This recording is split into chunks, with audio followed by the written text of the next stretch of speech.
तो देखिए आज का टॉपिक है हमारा centroid of triangle. Centroid of triangle क्या होता है? बेसिकली क्या होता है, ये जैसे आपका अगर कोई ट्रायंगल है, ठीक है, ये कोई ट्रायंगल है ए बी सी, तो इनका जो मीडियन होता है, इस वर्टिसेस से अगर हम कोई मीडियन ड्रॉ कर दें, मान लेते हैं इसका कोऑर्डिनेट्स है x1 comma y1, x2 comma y2, x3 comma y3। तो इस वर्टिस से मान लिए पॉइंट डी पे हमने एक मीडियन ड्रॉ किया। मीडियन मतलब क्या हुआ कि इसको हाफ हाफ में डिवाइड कर रहा है। तो इसी तरीके से इस वर्टिस पॉइंट बी से हमने इस पे ड्रॉ किया, इसी तरीके से हमने इससे इस पे ड्रॉ किया। तो ये जो है इस पॉइंट को बोलते हैं हम सेंट्रॉयड, मतलब कि मीडियन जितने भी होते हैं उन सब का इंटरसेक्शन पॉइंट। एक मीडियन ये है, एक मीडियन ये है और एक मीडियन ये है। इन सब का जो इंटरसेक्शन पॉइंट होता है वो होता है हमारा क्या, सेंट्रॉयड। ठीक है, तो ये सेंट्रॉयड होता है। तो अगर ये मीडियन है तो इसका कोऑर्डिनेट क्या हो जाएगा, x2 प्लस x3 अपॉन 2 और y2 प्लस y3 अपॉन 2। ठीक है, ये हो जाएगा। इतना समझ में आ गया? क्यों? क्योंकि ये भाई अगर मिड पॉइंट है तो 1:1 रेशियो में डिवाइड करेगा। तो रेशियो वाला फॉर्मूला जो है इंटरसेक्शन का फॉर्मूला लगा देंगे। क्या? जैसे मान लीजिए बी पॉइंट है और ये पॉइंट सी है और ये आपका डी है। अगर ये है x2 कॉमा y2 और ये है आपका x3 कॉमा y3, ये मिड पॉइंट है, दैट मीन्स रेशियो सेम है। तो आपको ये पता है कि फॉर्मूला होता है हमारा x equals to mx2 plus nx1 upon m plus n। y की वैल्यू होती है my2 plus ny1 upon m plus n। तो यहाँ पे जब वही वैल्यू लिखेंगे x की, तो x आपका यहाँ पे मान लीजिए x कॉमा y है, तो x क्या हो जाएगा, x2। m की वैल्यू क्या है यहाँ पे 1 है और n की वैल्यू क्या है 1 है। तो m x2 that means 1 into x2 plus 1 into x1 upon 2। तो ये क्या हो जाएगा, x1 प्लस x2 अपॉन 2। इसी तरीके से y की वैल्यू लेंगे तो m मतलब 1 into y2 plus 1 into y1 upon m plus n, that means m और n क्या है 1 है। तो ये हो जाएगा y2 प्लस y1 अपॉन 2। यही तो हमने लिखा है।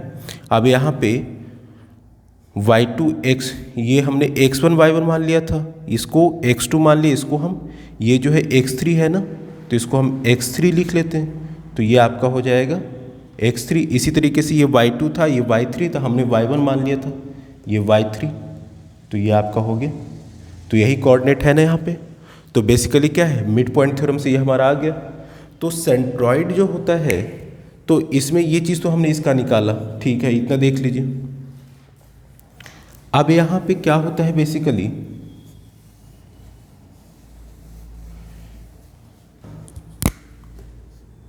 ये जो सेंट्रॉयड होता है, इस मीडियन, ये मीडियन और ये मीडियम, इन तीनों मीडियन का इंटरसेक्शन पॉइंट होता है।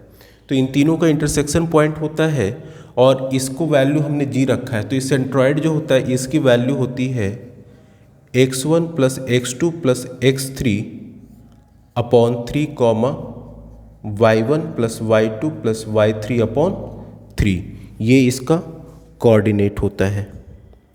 ठीक है, अच्छा एक चीज़ और, तो यहाँ पे ये जो सेंट्रॉयड है जी, उसका कोऑर्डिनेट आपका ये होता है।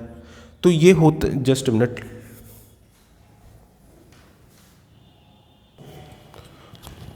तो देखिए ये आपका सेंट्रॉयड होता है।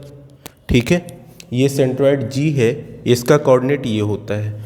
और ये सेंट्रॉयड होता है, आपको याद रखना चाहिए कि ये हमेशा 2:1 में, इसी तरीके से, मतलब कि यहाँ इतना रेशियो 2 होगा और इतना रेशियो 1 होगा। इसी तरीके से ये इतना रेशियो 2 होगा, ये 1 होगा। 2:1 में डिवाइड करता है किसको, मीडियन को।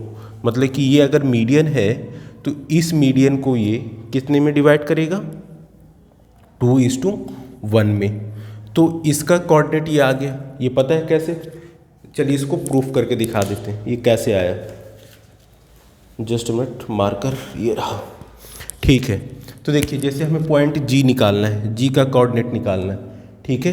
ये 2:1 में डिवाइड कर रहा है, हमने माना जी की वैल्यू अभी x, y की वैल्यू ये है, लेकिन ये आया कैसे ये हम आपको प्रूफ करके दिखाते हैं। देखिए जैसे x की वैल्यू निकालनी है mx2, तो mx2 plus nx1 upon m plus n, ये फॉर्मूला होता है।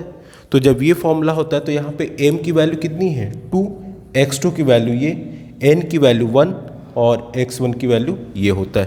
तो यहाँ पे रखते हैं m है हमारा 2 into this x2 plus x3 upon 2 plus n हमारा 1 हो गया, और x1 तो 1 into x1 upon m plus n, 2 plus 1। तो यहाँ से ये 2 से 2 कैंसिल, तो x2 plus x3 plus x1 upon 3, यही कोऑर्डिनेट है ना। इसी तरीके से y की वैल्यू निकालेंगे, तो my2 plus ny1 upon m plus n, तो m की वैल्यू 2 है, y2 क्या है, y2 plus y3 upon 2 plus n1 into y1 upon m plus 1। इतना वीडियो में आ रहा है, ठीक है। ये 2 से 2 कैंसिल, तो क्या बचा y2 plus y3 plus y1 upon 3, यही तो है यहाँ पे ये कोऑर्डिनेट, ठीक है। तो हमेशा याद रखिए जो सेंट्रॉइड होता है वो मीडियन को 2:1 रेशियो में 2:1 में डिवाइड करता है। इसी तरीके से ये जो मीडियन है जिसको हाफ हाफ में डिवाइड कर रहा है, इस पॉइंट को मान लीजिए कि पॉइंट E है, ये आपका पॉइंट E है, तो ये जो है AE और EC एक होगा। इसी तरीके से ये मीडियन है, इसका पॉइंट F है, तो AF इक्वल्स टू FB हो जाएगा। तो ये जो मीडियन है ये वाला हो, चाहे ये हो चाहे ये हो, हमेशा सेंट्रॉइड जो है मीडियन को 2:1 में डिवाइड करता है। चलिए इस पे क्वेश्चन करते हैं, वीडियो को पॉज करके इसको डिलीट करते हैं, फिर एक क्वेश्चन करते हैं।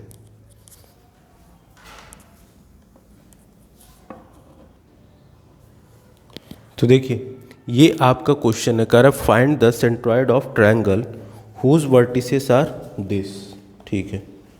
एक मिनट, तो यहाँ पे आपका सेंट्रॉइड है, ठीक है। ये आपका सेंट्रॉइड की वैल्यू फाइंड करना। तो मैंने बताया था सेंट्रॉइड का सिंपल फॉर्मूला होता है x equals to x1 plus x2 plus x3 upon 3, y की वैल्यू होती है y1 plus y2 plus y3 upon 3।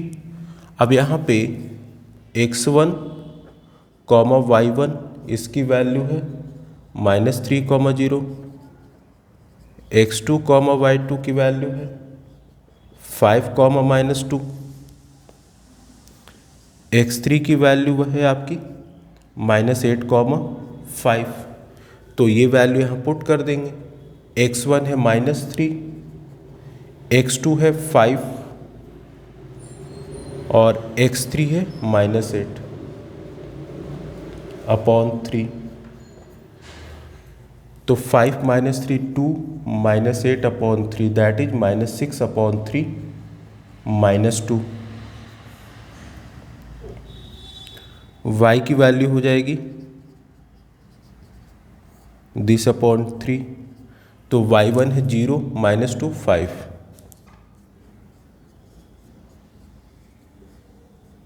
Upon 3, ये हो जाएगा 5 -2 -3, ये सॉरी +3 अपॉन 3 दैट इज 1। तो यहाँ पे सेंट्रॉइड क्या आ गया आपका, x, y की वैल्यू -2, 1। तो सेंट्रॉइड का सिंपल फॉर्मूला लगा के आपको निकाला जाता है। तो आपको ऑब्जेक्टिव 3 टाइप से पूछा जा सकता है कि सेंट्रॉइड क्या है। तो centroid is intersection point of medians दूसरा फॉर्मूला पूछा जा सकता है। उसके बाद आपसे पूछा जा सकता है कि मीडियन को सेंट्राइड जो है किस रेशियो में डिवाइड करता है, 2:1 में। ठीक है, आज के लिए इतना रखते हैं। Thank you.